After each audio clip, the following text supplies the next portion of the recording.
It's past midnight in Richmond, Virginia. The grandstands are empty. The fans have gone home thinking they watched a clean race.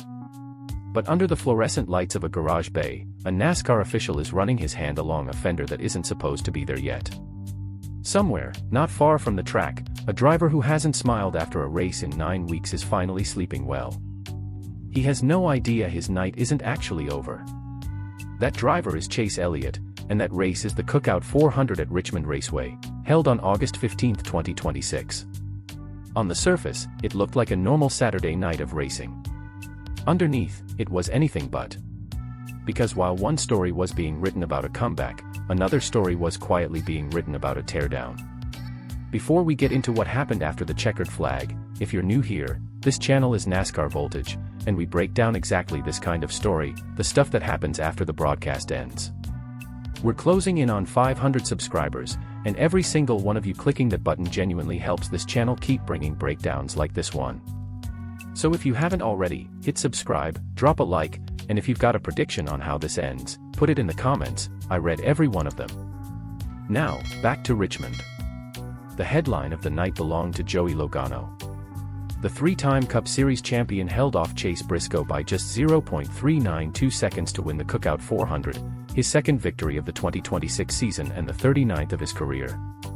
Logano led 95 of the 400 laps, took the win at his target lap window with 25 laps remaining, and after climbing from 20th to 9th in the standings over his last 6 races, he wasn't shy about it afterward. "Don't let the boys get hot, we're pretty strong right now," Logano said in Victory Lane. Briscoe, who led a race-high 171 laps but still came up just short, sounded almost bothered by his own runner-up finish. "It's weird to be mad running second here," Briscoe admitted afterward, adding that getting that close and not sealing the deal was still frustrating. Behind them, Austin Cindric finished third, a result that carried real championship weight. Starting 23rd, Cindric jumped from 16th to 15th in the standings, pushing himself inside the top 16 cut line that determines the playoff field.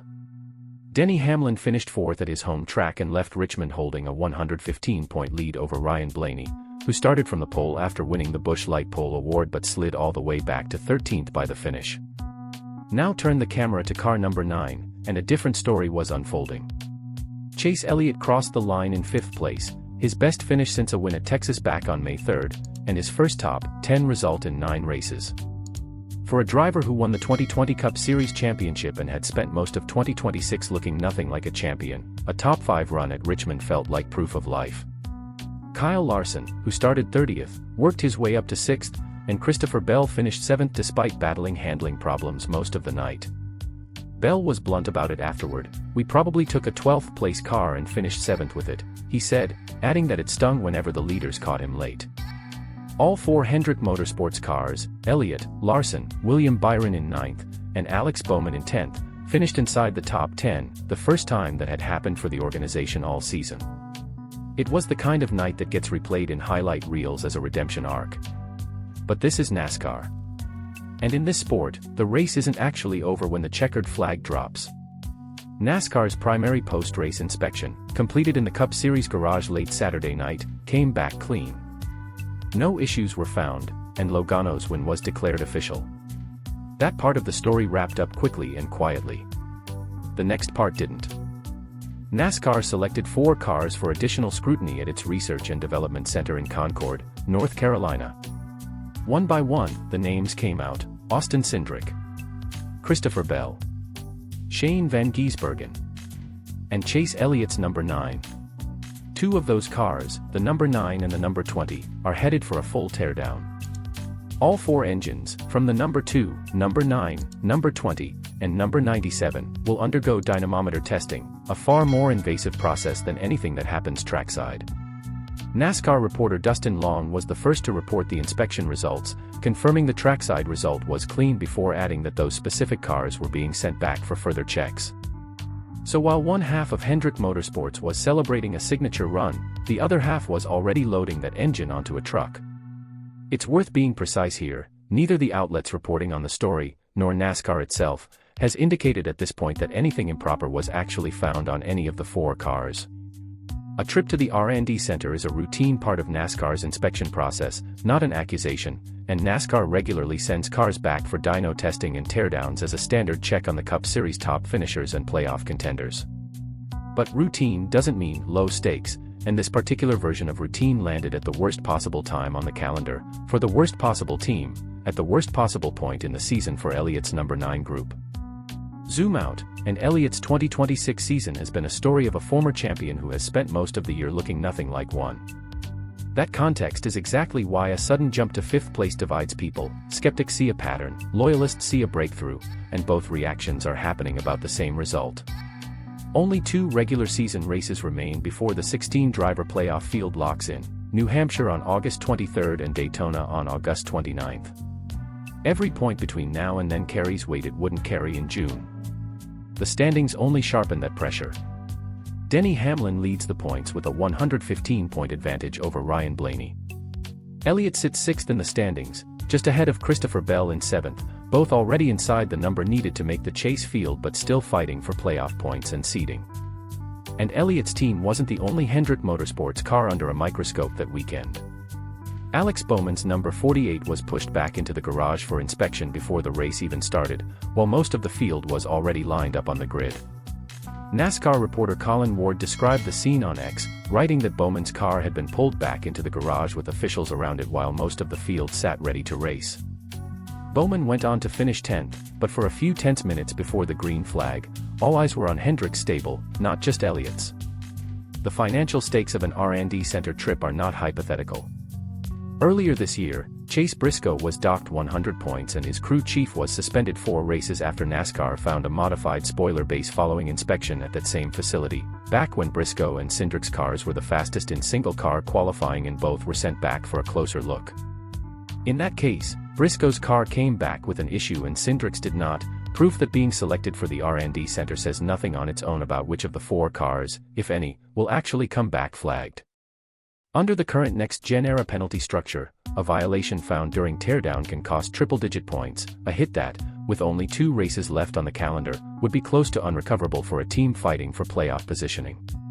Elliott and Bell currently sit 6th and 7th in the standings, both inside the transfer line, but neither has the kind of points cushion that could absorb a penalty of that size without real consequences to seeding once the chase begins. A trip to the R&D center isn't a guilty verdict. But with 2 races left in the season, it doesn't have to be guilty to be devastating. Online, the reaction has split cleanly down the middle.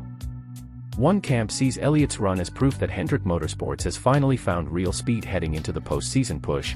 All 4 Hendrick cars finished inside the top 10 at Richmond, the first time that happened all year, and it came right as the organization is trying to shake off a season that has, by most measures, fallen short of its usual standard against the Toyotas and Penske Fords. The other camp points to a simple pattern. A sudden leap in performance after months of struggle is exactly the kind of result that draws a second look from NASCAR. Analysts covering the sport, including Daniel McFadden and Jerry Bonkowski, have publicly debated this exact tension before, whether extra scrutiny should only follow something that looks visibly suspicious on track, or whether a penalty should stand on its own regardless of what triggered the closer look in the first place.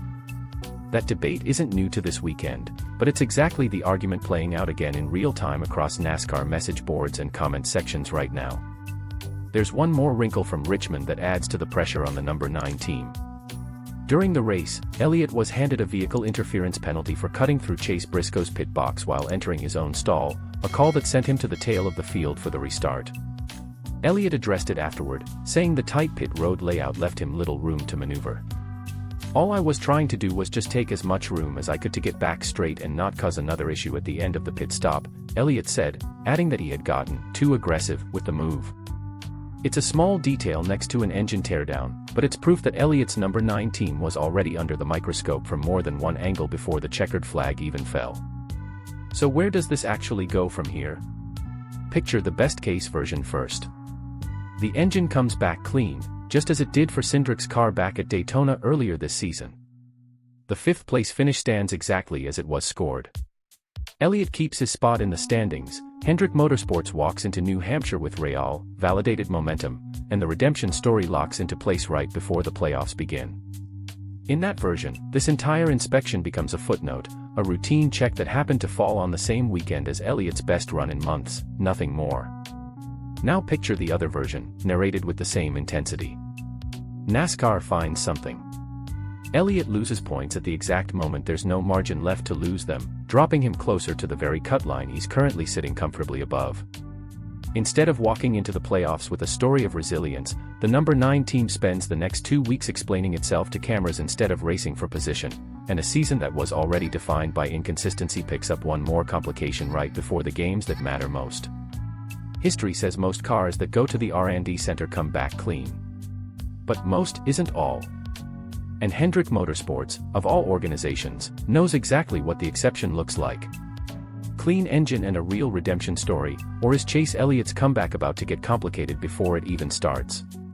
Drop your prediction in the comments below, and while you're there, hit that comment and share button, it genuinely helps this channel grow. If you enjoy real NASCAR breakdowns like this, you'll like what's coming next. Subscribe so you don't miss the moment NASCAR announces the ruling.